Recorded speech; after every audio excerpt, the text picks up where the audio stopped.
Será que os dons espirituais cessaram? Será que alguns dons cessaram e outros não? Será que o Espírito Santo continua atuando hoje? Me parece que isso é evidente que sim. Mas será que ele continua atuando hoje como atuou, por exemplo, durante a era apostólica? Essas são perguntas que estão ligadas à questão que envolve a continuidade ou a cessação dos dons espirituais. E as visões construídas em torno de cada uma dessas compreensões diferentes são o continuacionismo, os dons espirituais continuaram, e o cessacionismo, os dons espirituais cessaram. Agora, é muito importante a gente ter em mente uma coisa, tá? Essa questão da continuidade ou da cessação dos dons espirituais, ela é uma questão secundária para a fé cristã, não é uma questão primária. E por ser uma questão secundária, ela deve ser enfrentada num tom de amor. Afinal de contas, o amor está acima de todos os dons, como Paulo mesmo nos ensina em 1 Coríntios 13. E também, especialmente, de humildade intelectual. Quando nós vamos tratar desse assunto, nós temos que tratar num tom de amor e de humildade intelectual. E se nós fizermos isso, então nós vamos preservar a unidade da igreja, preservar a unidade do corpo de Cristo. Esse é o tom, tá? Essa é a forma como Thomas Schreiner trabalha o assunto nesse livro aqui, Dons Espirituais, uma abordagem cessacionista. Então ele também, além de ser bastante humilde do ponto de vista intelectual, ele é bastante honesto. Ele já, na capa, deixa claro que a abordagem dele é cessacionista, mas é importante você saber que o Thomas Schreiner adota o que ele chama de cessacionismo moderado. Já vou explicar isso melhor, tá bom? Mas antes de explicar um pouquinho a visão do autor, você percebeu que dessa introdução sobre o problema do cessacionismo ou do continuacionismo, esse livro virou uma indicação, esse vídeo ou esse conteúdo de podcast, lembrando que esse episódio de podcast, lembrando que o Teodidatas também tem um podcast agora, esse conteúdo se transformou então numa indicação literária. Tá? Então, este vídeo vai para, no canal, né, no Teodidatas no YouTube, eu tenho essa divisão de playlists bem mais acentuadas. No podcast eu não tenho observado isso, tá? Só estou jogando os episódios lá mesmo. Mas no YouTube, então, esse conteúdo aqui vai para a playlist de indicações bibliográficas, mas também vai para uma playlist nova. Estou inaugurando agora uma playlist sobre pneumatologia, sobre a doutrina do Espírito Santo, que era um assunto que realmente não tinha tanto aqui no canal, tá bom? Tanto no Teodidatas. Mas eu já tenho algum conteúdo de pneumatologia pronto, então eu vou também postando mais conteúdo sobre isso na sequência. Mas como eu acabei de ler o livro agora, acho legal já aproveitar e fazer essa indicação bibliográfica e, querendo ou não, acabamos entrando um pouco, pelo menos conduzidos pela visão do Thomas Schreiner, nesse assunto do continuacionismo ou do cessacionismo. Tá bom? Uma última questão, então, é que vou criar essa playlist de pneumatologia, vou estruturar, colocar novos vídeos e vou acrescentar também um conteúdo de pneumatologia no curso de introdução à teologia do Teodidatas. Tá? Não vai esse vídeo aqui para lá, mas o conteúdo de pneumatologia mais amplo que eu vou postando na sequência vai para lá. E uma outra coisa é que, além de postar essas indicações literárias no YouTube e no podcast, eu acabo colocando elas também, trazendo indicações literárias no Instagram. E às vezes tem coisa que eu indico no Instagram que não vem aqui para o YouTube, tá bom? Então, convido você a me seguir também no Instagram. Vou deixar o link para o meu perfil na descrição do vídeo e do podcast. Mas vamos para uma pequena análise, uma breve análise do conteúdo do nosso amigo Thomas Schreiner e vamos ver como ele trabalha esse cessacionismo moderado dele, tá bom? O livro, ele na primeira parte, apresenta uma visão bastante abrangente sobre os dons espirituais. Tá? Inclusive, ele traça uma distinção entre dons de oratória e dons de serviço, que reflete aquela antiga ou uma conhecida distinção entre dons carismáticos e dons ministeriais, mas ele se concentra em analisar os dons. Quando ele analisa os dons na primeira parte, ele não está muito preocupado se os dons permanecem ou não, até porque a maior parte dos dons ele analisa de uma forma em que é claro que aquelas questões, aquelas vivências, aquelas manifestações do espírito, da vida espiritual estão presentes na vida da igreja, tá? Mas ele então na segunda parte passa a discutir de forma mais específica os dons do apostolado e da profecia. E aí é nesse sentido que ele desenvolve o que ele chama de cessacionismo moderado. E de acordo com esse cessacionismo moderado, pelo menos os dons de apostolado e de profecia devem ter cessado, tá? E o argumento, claro, isso depende da maneira como ele interpreta o apostolado. Aqui o apostolado como um dom, ele vê naquela perspectiva mais estrita do apostolado e não de alguém que é enviado de um lugar para o outro. É o significado da palavra apóstolo e do verbo apostelo. O significado da palavra apóstolo é enviado, o verbo apostelo é enviar. Mas o Schreiner entende que quando Paulo, em especial em Efésios, em 1 Coríntios, em Romanos, está tratando de apóstolos, ele está falando dos 12 mais aqueles envolvidos ali na entrega da revelação de Cristo, na doutrina apostólica. E ele também entende profecia bem relacionada a isso. Tá? A profecia, na perspectiva do Schreiner, seria uma mensagem espontânea dada por Deus no contexto da Igreja Apostólica e a profecia infalível, assim como a palavra apostólica. Tem uma questão da inerrância da Bíblia aqui, da infalibilidade dessa revelação especial de Deus, e a profecia, embora não necessariamente registrada no contexto da Igreja Apostólica, é compreendida pelo Schreiner como infalível, assim como a palavra apostólica. Tá? Talvez a gente possa questionar essa interpretação que ele faz de profecia, mas eu acho que a interpretação que ele faz a respeito do apostolado é bastante pertinente. E eu não vou tentar desgrudar uma coisa da outra aqui, eu vou prosseguir analisando, ou apenas repercutindo a análise que o Schreiner faz de apostolado e de profecia, tá bom? Se o apostolado, e consequentemente junto, né, na análise que ele faz, a profecia não houvessem cessado, a autoridade da Escritura, que é a própria base da fé protestante, estaria em xeque. E o Schreiner ele constrói essa visão a respeito da necessidade de cessação do apostolado e junto da profecia com base em Efésios 2:20, que coincidentemente traz ali apóstolos e profetas. Em Efésios 2:20, Paulo fala que a igreja está edificada sobre o fundamento dos apóstolos e profetas, do qual Cristo é a pedra angular.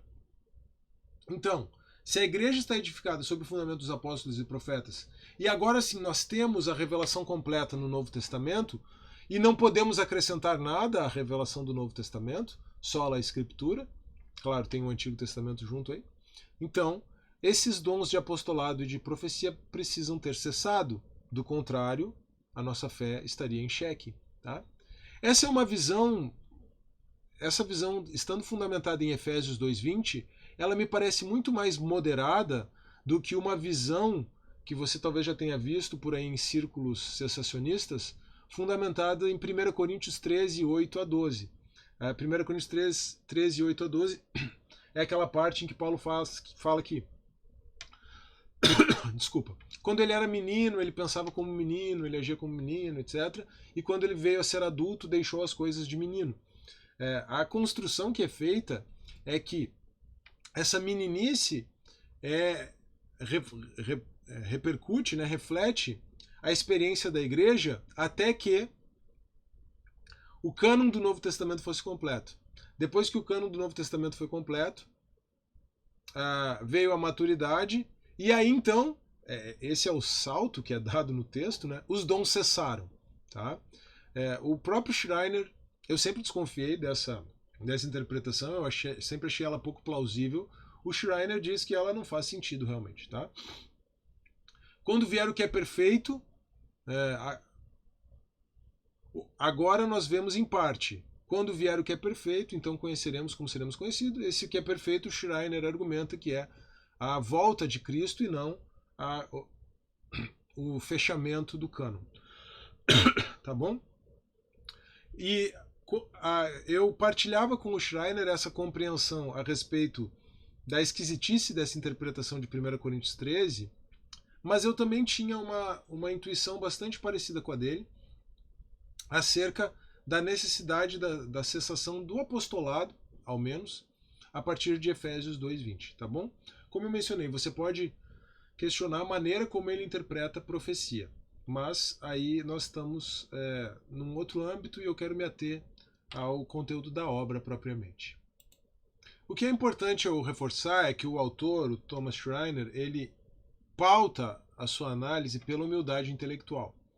E ele permanece com essa humildade intelectual quando ele analisa outros dons mais controversos nessa segunda parte da obra, como o dom de línguas, o dom de curas e o dom de milagres. Tá? E aí ele faz o seguinte, ele não nega que Deus possa continuar realizando curas e milagres. Ele não nega isso, tá bom? Então, consequentemente, ele não nega que nós devemos orar e podemos orar por curas e milagres. Ele mesmo ora, ele compartilha. Né? O que ele coloca em dúvida apenas é se o Espírito Santo atribui a certos indivíduos ainda hoje o dom de realizar curas e milagres. Tá? É isso que ele coloca em dúvida. Então, nesse sentido, esse dom de curas e milagres teria cessado, porque ele foi algo necessário, como um dom atribuído a uma pessoa para testificar a mensagem, autenticar a mensagem, melhor dizendo, do Evangelho. Ele foi necessário aí sim na era apostólica. O que não significa que Deus não continue curando e realizando milagres. Mas para que alguém tivesse esse dom, para que se considerasse que alguém tem esse dom atribuído a si, teria que haver uma prova, uma demonstração de que aquela pessoa realiza milagres, curas, ou melhor, que o Espírito Santo realiza milagres e curas por aquela pessoa de forma sistemática. E ele disse que não parece haver evidências suficientes disso hoje em dia. O que não significa dizer que não existam milagres e curas miraculosas hoje em dia. Talvez uma coisa importante que eu devesse ter enfatizado quanto à questão da profecia é o seguinte: o Schreiner ele traça uma distinção entre profecia e impressão espiritual. Tá? A característica de ambas é o seu caráter autêntico. Tá? Então, autêntico não, desculpa. O seu caráter espontâneo. Desculpa, o seu caráter espontâneo. Me atrapalhei com autêntico porque os milagres eles autenticariam a mensagem, né, na era apostólica. Mas é o caráter espontâneo daquela palavra. A palavra profética seria uma palavra espontânea dada por Deus, uma revelação dada por Deus na era apostólica. Pela maneira como o Schreiner interpreta, ele entende que assim como uma palavra apostólica, como a doutrina apostólica, essa profecia da era apostólica seria infalível. E as impressões espirituais que as pessoas continuam tendo ainda hoje, elas são dadas por Deus, mas esse tipo de impressão pode ser falível, não no sentido de ser dado por Deus, porque Deus é infalível, mas no sentido da percepção, da impressão pela pessoa e da própria pessoa achar que está tendo uma impressão espiritual, quando na verdade não está. Tá? Então, para o assunto da profecia, o Schreiner traz essa distinção conceitual que pode ser útil. Tá bom? Mas vamos retornar, e eu parei a análise, antes de voltar para essa distinção entre profecia e impressão, eu parei a análise na questão das curas e dos milagres. Tá? O outro ponto importante e interessante do livro está na questão das línguas estáticas, ou línguas estranhas, né? Na glossolalia. Bom, uma coisa importante, já que eu toquei nesse aspecto do pentecostalismo, é que o autor traça também no começo do livro, né, ele estabelece uma premissa importante de que o batismo no Espírito Santo é dado com a conversão. Né? Ele não crê, ele não defende o batismo no Espírito Santo como uma segunda graça, como é a doutrina pentecostal. Tá? E ele também coloca em xeque, então, a prática pentecostal ou carismática do dom de línguas estáticas. Tá? Línguas estáticas seriam línguas em êxtase que não fariam sentido, né? Que não teriam um sentido discernível. O Schreiner procura demonstrar que no Novo Testamento as línguas são sempre línguas estrangeiras e não línguas estranhas. E essas línguas estrangeiras são faladas por quem não conhece aquela língua como um dom espiritual mesmo. Tá? E então ele não consegue entender que línguas estáticas sejam o dom lá do Novo Testamento, embora elas possam ser praticadas e possam ter até alguma vantagem espiritual nelas. Ele não, no clima de humildade intelectual, ele não nega isso. Ele não precisa atribuir tudo aquilo que ele entende que é diferente à conta de manifestação demoníaca, percebe? Achei muito interessante essa abordagem dele. Tá?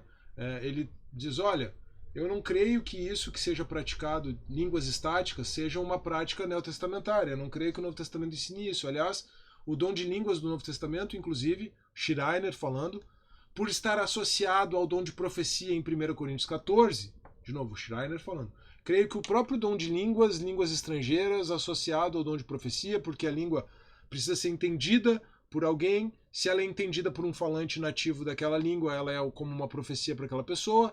Se ela é interpretada por alguém que tem o dom de interpretação, ela é como profecia. Então, a língua, por estar associada à profecia, também cessou porque a profecia cessou. Esse todo é o argumento do Schreiner. Tá?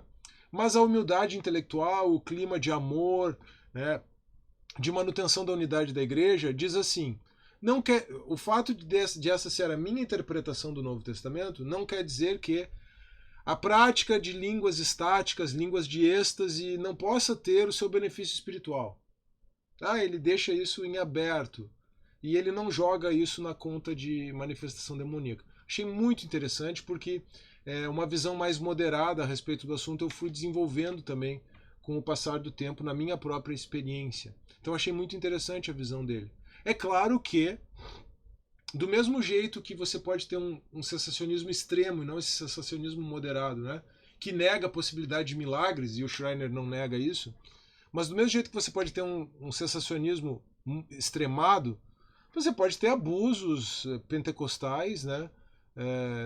Com essa questão do dom das línguas, particularmente. Profecias também, enfim.